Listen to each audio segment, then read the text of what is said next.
Hello everyone. आज हम पढ़ेंगे प्राकृतिक वनस्पति।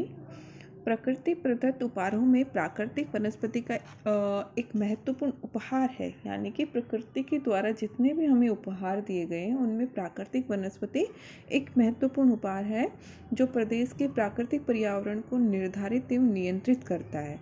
और ये भी सही है कि जो प्राकृतिक वनस्पति है वो हमारे पर्यावरण को काफ़ी हद तक निर्धारित और नियंत्रित करता है।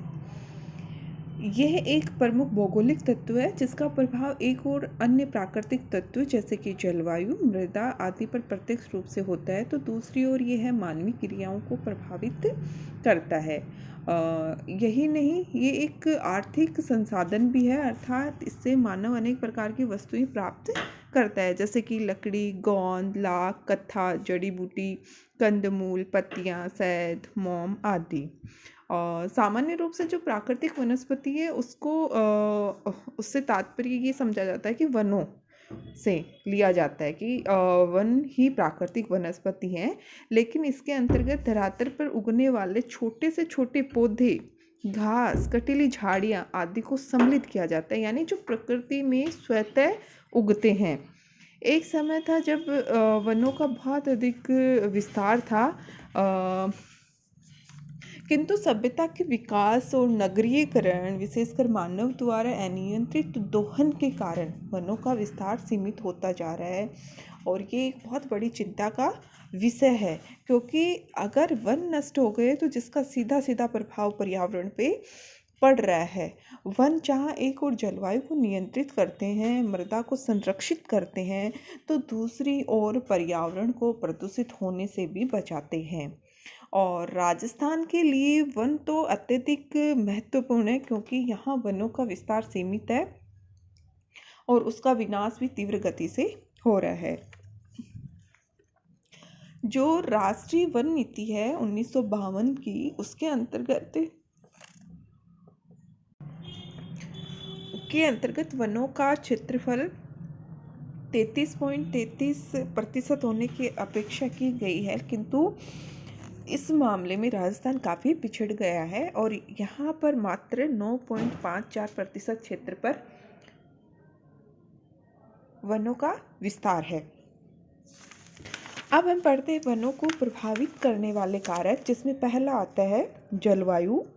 राजस्थान में वनों के विकास एवं वितरण को नियंत्रित करने वाला सर्वाधिक महत्वपूर्ण कारक जलवायु है, क्योंकि राजस्थान के अधिकांश भाग पर शुष्क एवं अर्धशुष्क मरुस्थलीय जलवायु है। अरावली पर्वत के पश्चिम में थार का मरुस्थल रेत का अथाह सागर है, जहाँ दूर दूर तक वृक्षों के दर्शन नहीं होते हैं और मात्र कटीली झाड़ियाँ, छोटे वृक्ष आदि ही मिलते हैं। और जो बिल्कुल पश्चिमी भाग है थार का मरुस्थल, वहाँ तो हमें वृक्ष भी देखने को नहीं मिलते, ये सच्चाई है। और वर्षा काल में कहीं कहीं थोड़ी बहुत घास भी उगती है जो ग्रीष्म ऋतु में सूख कर कठोर हो जाती है। अरावली के पश्चिम में वनस्पति सघन एवं विविधता से युक्त है। सिरोही, उदयपुर, राजसमंद, डूंगरपुर में वनों का विस्तार अपेक्षाकृत अधिक है, लेकिन जो जैसलमेर, बाड़मेर, जोधपुर, जालोर, पाली, झुंझुनू, सीकर, इनमें प्राकृतिक वनस्पति के रूप में केवल खेजड़ा, बबूल, किक्कर, थोक, कैर, अन्य कटीले वृक्ष पाए जाते हैं। झालावाड़, बारा, कोटा, बूंदी में अधिक वर्षा होने के कारण वहाँ पर्याप्त वनों से युक्त है। और जो अलवर, धौलपुर, सवाई माधोपुर, टोंक, अजमेर, ये सभी है, यहाँ पर छितरे हुए वन मिलते हैं। उच्चावच द्वितीय जो नियंत्रक कारक है वो उच्चावच है, क्योंकि ये प्राकृतिक वनस्पति के संरक्षक एवं विविधता के कारण होते हैं। ऊंचाई के साथ साथ वनस्पति में परिवर्तनशीलता होती है, लेकिन राजस्थान की जो पर्वतमाला है वो इतनी ऊंची नहीं है कि इसमें वनस्पति का परिवर्तन हमें दिखे, किंतु आज इन अरावली पर्वतमाला के कारण यहाँ पर वन बचे हैं। दक्षिणी अरावली के आबू पर्वत के क्षेत्र, उदयपुर, चित्तौड़गढ़, भीलवाड़ा, बांसवाड़ा, कोटा, अलवर के समतल क्षेत्र आज भी वनों को बचाए हुए हैं। और यहाँ पर अनेक अभ्यारण्य भी हमें देखने को मिलते हैं, जैसे दर्रा, रणथंभौर, नाहरगढ़, जयसमंद, सरिस्का, कुंभलगढ़, आबू पर्वत आदि। मानवीय, वास्तव में आधुनिक युग में मानवीय कारक वनों के विनाश हेतु उत्तरदायी है। ये हमें पता है कृषि के लिए, मकान बनाने के लिए, सड़क निर्माण के लिए और अन्य निर्माण कार्यों हेतु वनों को काटा जा रहा है। यही नहीं अपितु ईंधन, इमारती लकड़ी हेतु वनों का सर्वाधिक विनाश हो रहा है। और मनुष्य अपनी स्वार्थता के कारण निर्दयता से वनों का विनाश कर रहा है और जिसके कारण बहुत तेज़ी से वन कम होते जा रहे हैं।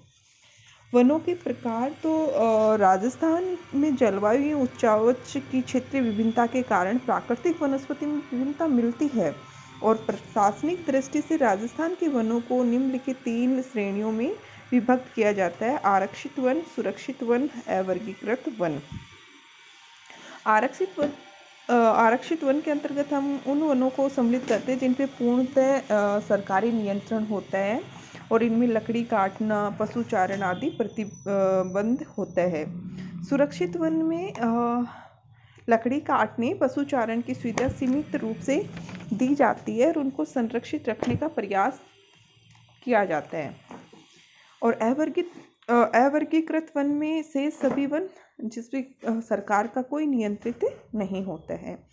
भौगोलिक दृष्टि से वनस्पति की प्रकृति एवं उनमें उपलब्ध वनस्पति समूह के आधार पर राजस्थान के वनों को 3 बृहद श्रेणियों में विभक्त किया जाता है: उष्णकटिबंधीय कटीले वन, उष्णकटिबंधीय शुष्क पतझड़ वाले वन और उप उष्ण पर्वतीय वन।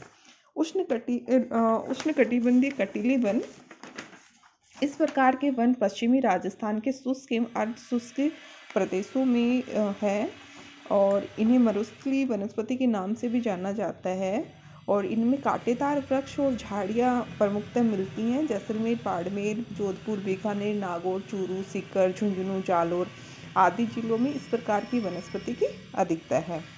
रेतीले मैदानों में तो केवल झाड़ियाँ मिलती हैं, लेकिन जो अर्ध शुष्क भाग है उनमें खेजड़ा, रोहिड़ा, बेर, बबूल, कैर आदि वृक्ष मिलते हैं। उष्णकटिबंधीय शुष्क पतझड़ वाले वन अरावली पर्वतमाला के उत्तरी एवं पूर्वी ढालों पर इस प्रकार के जो हैं, जिनमें अलवर, भरतपुर, धौलपुर जिलों में छोटे छोटे क्षेत्रों में ये फैले हुए हैं। और इस प्रकार के वन सिरोही, उदयपुर, अजमेर, चित्तौड़गढ़ जिलों में हैं। इसी प्रकार के मिश्रित वन दक्षिणी पूर्वी राजस्थान के कोटा, बारा, झालावाड़, बूंदी, सवाई माधोपुर, डूंगरपुर, बांसवाड़ा, चित्तौड़गढ़ जिलों में भी विस्तृत है। इन वनों में विविध प्रकार के उपयोगी वृक्ष जैसे कि धोकड़ा, गुल्लर, आम, बरगद, प्लास, बांस, आंवला, ओक, थोर, कैर, तेंदू, सैमल आदि मिलते हैं। उप उष्ण पर्वतीय वन केवल सिरोही जिले के आबू पर्वतीय क्षेत्र में मिलते हैं और इन वनों में सदाबहार एवं अर्ध सदाबहार वनस्पति होती है। और इसके अलावा राजस्थान के जो वनस्पति उसमें शुष्क सागवान वन, शुष्क पतझड़ वन, मिश्रित पतझड़ वन, सालर वन, ढाक और प्लास वन, मरुस्थलीय वनस्पति, उप उष्ण सदाबहार, इसमें भी वर्गीकृत किया जाता है। आर्थिक महत्व, देखो वनों के आर्थिक महत्व समझाने की जरूरत नहीं है। हम सबको पता है कि वनों से हमें इमारती लकड़ी मिलती है, ईंधन हेतु लकड़ी और कोयला, तेंदू पत्ता जिसको बीड़ी बनाने में उपयोग लिया जाता है, बांस से टोकरी, चारपाई, झोपड़ी, कागज, फर्नीचर बनाए जाते हैं, गोंद, कत्था, लाख और घास, खसखस, महुआ और खसखस से तेल निकाला जाता है। कमरों को ठंडे रखने में काम आती है। टाटियाँ इससे जो बनाई जाती है। महुआ से तेल और शराब बनाने में काम में लिया जाता है और औषधीय पौधे भी मिलते हैं। तो इस प्रकार से इसका आर्थिक महत्व वनों का काफ़ी अधिक है और राजस्थान में वनों की सीमित उपलब्धता और एवं उनके तीव्र गति से हो रहे विनाश के कारण अनेक प्रकार की समस्याएं उत्पन्न हो रही है, जिसमें पहली ये कि पारिस्थितिकी असंतुलन उत्पन्न होना, वायुमंडल में नमी धारण करने की क्षमता में कमी, तापमान में वृद्धि, वर्षा में कमी, मृदा अपरदन में वृद्धि, बाढ़ प्रकोप में वृद्धि, भूमि की उर्वरता में कमी, वन्य जीव जंतुओं की प्रजातियों का नष्ट होना, पर्यावरण प्रदूषण में वृद्धि, वनों से प्राप्त पदार्थों को उपलब्ध न होना, ये सभी नुकसान हमें हो रहे हैं। किस कारण से? कि वनों का विनाश हो रहा है और वनों के विनाश के कारण ये अनेक जो समस्याएं हैं वो उत्पन्न हो रही हैं, जैसे कि तापमान बढ़ रहा है, बारिश नहीं हो रही है, मृदा अपरदन हो रहा है, क्योंकि वृक्ष मिट्टी को संरक्षित रखते हैं, अपनी जड़ों से मिट्टी को बांध के रखते हैं। भूमि की उर्वरता में भी कमी हो रही है। वन्य जीव जंतुओं को रहने के लिए आवास नहीं मिलते। अगर वनों का नाश हो रहा है तो उनकी भी प्रजातियां नष्ट हो रही हैं और पर्यावरण प्रदूषण हो रहा है और वनों से हमें जो आर्थिक लाभ है वो भी नहीं मिल पाते हैं। तो अब हमें वनों को संरक्षण के लिए क्या उपाय करना चाहिए? तो नियंत्रित एवं उचित विधि से कटाई, जिससे वनों का विनाश भी न हो और लकड़ी आदि भी प्राप्त होते रहें। इसके अतिरिक्त जो परिपक्व वृक्षों की कटाई, वृक्षों की शाखाओं की कटाई, एक विशेष क्षेत्र में कटाई के पश्चात पुनः वृद्धि हेतु छोड़ना, कटाई एवं नवीन वनों के विकास में आनुपातिक स्वरूप आदि उपाय हम कर सकते हैं नियंत्रित एवं उचित विधि से कटाई के अंतर्गत। कि जो अभी पूरी तरह से परिपक्व वृक्ष नहीं बना, उसकी कटाई नहीं करनी है, तो आदि ये है इसके उपाय हैं। वनों का आग से बचाव करना। अब देखो, जो दावन नल होती है तो वो पूरे के पूरे जंगल को नष्ट कर देती है, तो वनों को आग से बचाना बहुत ज़रूरी है। कृषि बांधों से वनों के जलमग्न होने से बचाव। देखो, जब बड़े बड़े जल परियोजनाएं होती हैं, जल विद्युत परियोजनाएं, जिसके अंतर्गत बांध बनाए जाते हैं, तो वो बांधों में बहुत ज़्यादा भाग होता है, वो जलमग्न हो जाता है और जिससे बहुत सारे वन नष्ट हो जाते हैं, तो उसके खुद को बचाना है। वृक्षारोपण, वनों को मतलब पुनः वृक्ष लगाकर भी हम वनों को संरक्षित कर सकते हैं। वन नीति एवं कानूनों को कड़ाई मतलब एकदम लागू करना और इसका सभी पालन करें। साथ ही कृषि एवं आवासों हेतु वनों के विनाश पर भी रोक लगाना चाहिए। तो इसके लिए हमें वनों को बचाने के लिए कुछ उपाय हैं जो करना चाहिए, जैसे कि वनों को पर्यटन स्थलों के रूप में विकास, वन संरक्षण के समुचित उपाय करने। तो ये कुछ उपाय हैं जिससे हम वनों को बचा सकते हैं। तो जो ये था कि प्रशासनिक दृष्टि से वनों को 3 प्रकार हैं, जिसमें सुरक्षित वन, आरक्षित वन और अवर्गीकृत वन। और भौगोलिक दृष्टि से उष्णकटिबंधीय कटीले वन, उष्णकटिबंधीय शुष्क पतझड़ वन और उप उष्ण पर्वतीय वन। तो इस तरह से ये 3 प्रकार के वन थे।